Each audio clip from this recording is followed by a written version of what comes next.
साथियों, BJP NDA सरकार बहनों को आत्मनिर्भर भी बना रही है और विकसित भारत बनाने के लिए चल रहे अभियान का नेतृत्व भी दे रही है। डिजिटल पेमेंट्स को आगे बढ़ाने में हजारों बैंक सखियों की बड़ी भूमिका है। बीमा और इंश्योरेंस से जुड़े काम को बीमा सखियों का नेतृत्व मिल रहा है। प्राकृतिक खेती के काम को आगे बढ़ाने में कृषि सखियों की बड़ी भूमिका निभा रही है और खेती में जो ड्रोन क्रांति आ रही है उसका नेतृत्व भी हमारी नमो ड्रोन दीदियां ही कर रही है। बीते दशक में बेटियों के लिए थल सेना, नौसेना और वायुसेना में नए अवसर मिले हैं। पहली बार सैनिक स्कूलों और डिफेंस एकेडमी के दरवाजे भी बेटियों के लिए खोले गए हैं। यानी बीजेपी एनडीए सरकार का मतलब ही है नारी का सशक्तिकरण, नारी का उत्थान, नारी का जीवन आसान।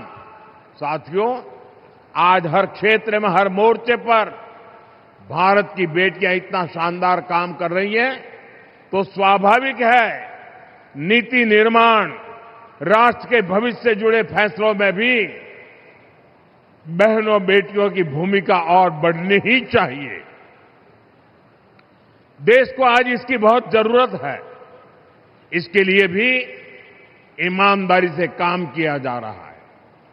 देश की नई संसद बनाने के पीछे भी बहनों की भागीदारी का विचार एक बड़ा कारण था। नई संसद बनी तो पहला काम हमने महिलाओं को 33% आरक्षण देने का ही किया। 40 साल से बहनों का ये अधिकार अटका और लटका हुआ था। इसलिए हमने साल 2023 में संसद में नारी शक्ति वंदन अधिनियम पारित करवाया। साथियों, कानून बनने के बाद उसे लागू किया जाना जरूरी होता है। अब ये जरूरी है ये कानून जल्द से जल्द लागू हो। इसलिए पिछले दिनों संसद में इसको लेकर चर्चा रखी गई थी। संविधान में संशोधन के लिए हम कानून लाए थे। ये संशोधन ऐसा था जिसके बाद ज्यादा संख्या में बहनें विधानसभा और संसद में पहुंच पाती। लेकिन साथियों, कांग्रेस, समाजवादी पार्टी, टीएमसी और डीएमके जैसी पार्टियों ने एक बार फिर देश की महिलाओं को धोखा दिया। ऐसे दलों ने 40 साल से महिला आरक्षण पर ब्रेक लगाया हुआ था।